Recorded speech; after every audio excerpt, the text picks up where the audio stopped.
I was in a crib all the way in the back, and I was in a crib with about 3 other children, and I had a big stomach, and on the way to the crib, she said some of the women there had tried to put various other kids in front of her to say, you know, adopt this child instead. They're either fully Vietnamese or Vietnamese and Caucasian, and I was the only dark-skinned baby at that time. So my mom said, no, you know, I won't, you know, that's my daughter over there in the corner. And she picked me up, and she said she never let me go after that. So she knew that children with darker skin were, you know, the darker skinned you were, the harder it was to be in Vietnam. And so that was what she found. And so she deliberately and specifically looked for children that would have been marginalized there had they stayed.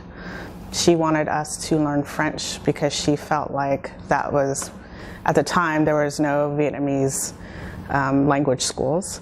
So she wanted us to learn French because she thought that we would be able to someday go back to Vietnam and communicate in French, because that was the, you know, primary language at the time.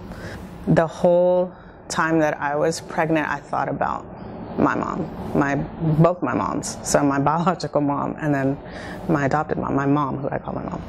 And to kind of give honor to both of them, I wanted to do it right.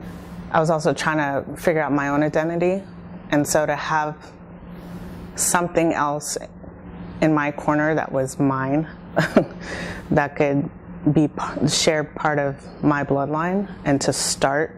She was about 1.5 years, and she had this weird growth on the side of her neck. So I remember going to her pediatrician at the time and her asking, well, what's the family history? And, you know, do you have history of this, that, and the other? And I was like, I don't know. I have no idea, because I'm adopted. Like, literally, I know I didn't have it, whatever this is. But, you know, I remember thinking, like I told you at the time, like, I have really no idea. Like, medically, I have no idea. So I kind of made up my mind at that point.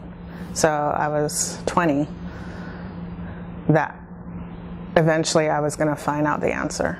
I didn't know how. I didn't know about DNA at that time. I just knew that I was determined to. It was something that I promised myself and my kids.